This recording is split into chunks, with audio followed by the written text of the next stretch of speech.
नमस्कार दोस्तों, आप सभी का मेरे YouTube चैनल में स्वागत है। मैं आपके लिए सीक्वेंसिंग, ब्लॉटिंग, इलेक्ट्रोफोरेसिस, लेबलिंग से रिलेटेड MCQs लेकर आई हूँ। तो सबसे पहले हम सीक्वेंसिंग के बारे में पढ़ लेते हैं। सीक्वेंसिंग क्या होती है? Sequencing to study genome and protein, they encode to identify changes in genes associate with disease and phenotypes. Blotting क्या है? ब्लॉटिंग एक मेथड है जो transferring protein, DNA and RNA into a carrier, जिसके द्वारा उसके बाद हम इसको जेल इलेक्ट्रोफोरेसिस के थ्रू ट्रांसफ़र करते हैं मॉलिक्यूल को जेल में और ब्लॉटिंग मेम्ब्रेन पर। इसमें एक ट्रांसफ़र का मेथड है जिसमें हम DNA को, प्रोटीन को, RNA को किसी भी कैरियर पर ट्रांसफ़र करते हैं। बाद में इलेक्ट्रोफोरेसिस के थ्रू इसको हम आइसोलेट करते हैं। नेक्स्ट क्वेश्चन, इलेक्ट्रोफोरेसिस क्या होता है? इलेक्ट्रोफोरेसिस को जनरली हम यूज़ करते हैं किसी भी DNA RNA की प्रोटीन के मिक्सचर से सेपरेट करते हैं on the basis of molecular size के बेस पर। लेबलिंग क्या होती है?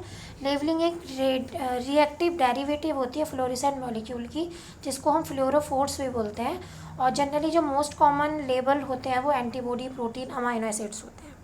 उसके बाद हम ये DNA सीक्वेंसिंग का स्ट्रक्चर है, आप देख सकते हैं। हमें DNA को एक्सट्रैक्ट करना है, प्रिपेयर करेंगे लाइब्रेरी को, फिर हम जीनोमिक DNA फ्रेगमेंट को सरफेस पर पुट करेंगे, फिर हम सिंगल जीनोमिक फ्रेगमेंट आइसोलेट करेंगे, फिर हम उस पर ट्रांसफ़र करेंगे। ट्रांसफ़र करने के बाद उसको एनालाइज करेंगे कंप्यूटर पर।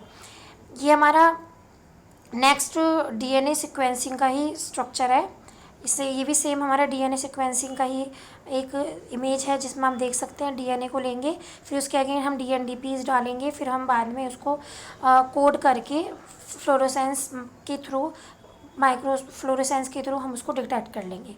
उसके बाद हमारी ये इलेक्ट्रोफोरेसिस टेक्निक है, जिसमें हम power supply red and black plug लगे होते हैं, प्लस इलेक्ट्रोड और इलेक्ट्रोड माइनस, जहाँ पर सैंपल को हम रन कराते हैं और हम वहाँ पे सैंपल को आइसोलेट कर लेते हैं जेल के फॉर्म में। हमें बैंड दिखने लगते हैं, फिर उसको हम UV रेस के अंदर उसको हम देख लेते हैं। फ्लोरेसेंस डाई के अंदर भी हम इसको देख सकते हैं।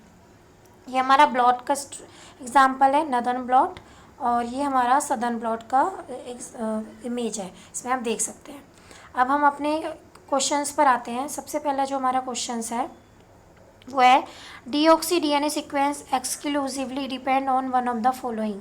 तो इसमें हमारा आएगा termination. Next question, genome sequencing of rice is important because it can be identify gene associate with disease resistant grow capacity ETC example, full stop. Next question, an analysis of chromosomal DNA using southern blot technique involve following 5 major steps. अब हमें ये पता होना चाहिए कि southern blotting होती क्या है। सदर्न ब्लॉटिंग को हम यूज़ करते हैं DNA के सैंपल से स्पेसिफिक DNA के डिटेक्शन के लिए। तो ये मैंने आपको इसका स्ट्रक्चर भी दिखाया था अभी सदर्न ब्लॉटिंग का, आप यहाँ देख सकते हैं इसके स्ट्रक्चर्स में। ये सदर्न ब्लॉटिंग है, यहाँ से हम DNA का सैंपल लेंगे, इसमें बैक्टीरियल सैंपल लेंगे, उसमें से हम DNA को आइसोलेट करेंगे। या तो हम इलेक्ट्रोफोरेसिस के थ्रू इसको आइसोलेट कर सकते हैं, या फिर हम सदर्न ब्लॉटिंग के थ्रू DNA को भी आइसोलेट कर सकते हैं। नेक्स्ट क्वेश्चन है हमारा सदर्न ब्लॉट, इसका ऑप्शन नंबर है हमारा। सबसे पहले हम क्या करेंगे, क्लीवेज करेंगे, फिर उसके बाद हम इलेक्ट्रोफोरेसिस करेंगे, फिर उसके बाद हम ब्लॉटिंग करेंगे, फिर उसके बाद हम हाइब्रिडाइजेशन करेंगे, बाद में ऑटो रेडियोग्राफी करेंगे। ये एक पैटर्न होता है सदर्न ब्लॉटिंग का। Next question, which is not a step in southern blotting procedure, ligation of DNA into a vector. ये स्टेप सदर्न ब्लॉटिंग में नहीं होती। Next question, which of the following type of information can not be determined from the traditional northern blotting technique. Northern blotting क्या होती है? Northern blotting को हम RNA blotting भी बोलते हैं। इसमें हम जीन एक्सप्रेशन को स्टडी करते हैं RNA के डिटेक्शन के द्वारा किसी भी सैंपल में। तो इसके लिए हमें बताना है कि नदर्न ब्लॉटिंग के बारे में कौन सी इन्फॉर्मेशन नहीं है। The amino acid sequence of protein coded by mRNA species, ये नदर्न ब्लॉटिंग से रिलेटेड ऑप्शन नहीं है। Next question, which of the following would not be possible to address using a northern blot. वही question बताना है इसमें भी कि नदर्न ब्लॉट के लिए कौन सा ऑप्शन नहीं है। तो location of restriction site in particular gene. Next question, choosing the mismatch, mismatch को हमें चूज़ करना है। तो फर्स्ट ऑप्शन हमारा मिसमैच है, रिपोर्टर मॉलिक्यूल हमारे शटल ट्रैक्टर की तरह वर्क नहीं करते, बल्कि जो बायोटिन है वो नॉन रेडियोएक्टिव लेवल्ड है। डीऑक्सी टर्मिनेटर हम सैंगर मेथड में यूज़ करते हैं, और मैक्सम गिलबर्ट मेथड में हम केमिकल मॉडिफिकेशन ऑफ बेसिस करते हैं। Maxam Gilbert, Sanger method, pyrosequencing, ये हमारी DNA सीक्वेंसिंग के मेथड्स हैं। Next question, there are 2 different way to determining the nucleotide sequence of nucleic acid. The chemical sequencing method and enzymatic sequencing method, the basic principle advantage of Sanger method it. जो Sanger method का advantage वो है कि इसके पास ability होती है कि ये डीएनए डुप्लेक्स के दोनों स्ट्रैंड को सिक्वेंस कर सकता है साइमल्टेनियसली।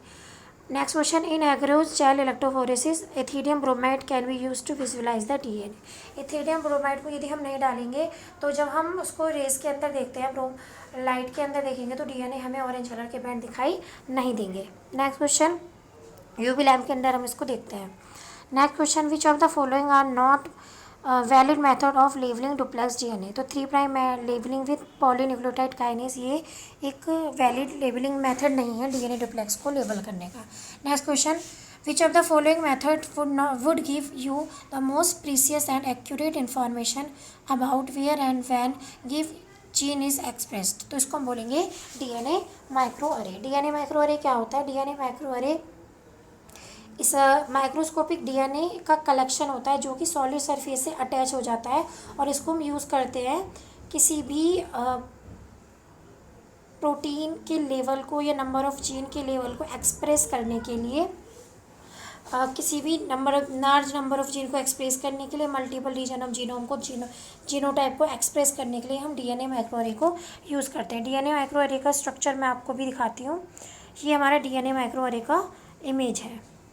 डीएनए माइक्रो अरे की definition is collection of microscopic DNA spot attached to solid surface use to measure expressive level of large number of gene और to genotype multiple region of genome. Next question है हमारा, which of the following method can not be use to introduce specific mutation at predetermined site in a DNA sequence. तो option number B ठीक है, primer extension on single stranded template using N error prone DNA polymerase. Next question, which of the following is the use marker for genetic और phylogenetic mapping of human chromosome. अब phylogenetic mapping, physical mapping क्या होती है? Generally physical mapping DNA के बीच जो physical distance होती है या जो ऑर्डर होता है उसको फाइंड करती है डीएनए मार्कर के द्वारा। जो डीएनए बेस पेयर्स होते हैं उनके बीच में जो डिस्टेंस है या जो उनका ऑर्डर है उसको फाइंड करती है किसके द्वारा? डीएनए मार्कर के द्वारा। उसको हम फिजिकल मैपिंग बोलते हैं। तो सबसे पहले इसमें हमारा रेस्ट्रिक्शन फ्रेगमेंट लेंथ पॉलीमॉर्फिज्म होगा, फिर उसके बाद हमारा एक्सप्रेस सीक्वेंस टैग होगा, फिर उसके बाद शॉर्ट टेंडम रिपीट पॉलीमॉर्फिज्म होगा, फिर उसके बाद हमारा सीक्वेंस टैग साइट्स होगी। Next question, which of the following of polymorphism are commonly detected by using polymerase chain reaction and specific oligonucleotide primers. Polymorphism क्या होती है? पॉलीमॉर्फिज्म भी दो या दो से ज़्यादा जो डिफरेंट फॉर्म होती है इनकी अकरेंस होती है, और जनरली ये फिनोटाइप्स को किसी भी स्पीसीज़ के पॉपुलेशन में दिखाई देती है। मतलब किसी भी स्पीसीज़ की पॉपुलेशन में क्या फिनोटाइप है उसके अल्टरनेटिव अकरेंस को बताती है, इसको हम बोलते हैं पॉलीमॉर्फिज्म। तो इसके लिए ऑप्शन जो है वो QRS ऑप्शन नंबर सी ठीक है। Next question, a certain purified DNA sample was cut with two restriction endonuclease E1 and E2, the following result were obtain from the agarose gel electrophoresis. तो option number C, 1 site each for E1 and E2। तो इसमें sample को cut करेंगे E1 से, 2 stand दिखेंगे 35 और 15 kilo base pair के। फिर सैंपल को कट करेंगे E2 से, तो 2 स्टैंड दिखेंगे 40 और 10 किलो बेस पेयर के। फिर सैंपल को साइमल्टेनियसली कट करेंगे E1 और E2 दोनों से, तो 3 बैंड दिखेंगे 35 KB, 10 KB और 5 KB के। तो हम क्या करेंगे, 1 साइड लेंगे दोनों के लिए, हमारा E1 और E2 से कट किया जाएगा E1 एंड। धन्यवाद। यहाँ पर हमारा ये लेक्चर कंप्लीट होता है।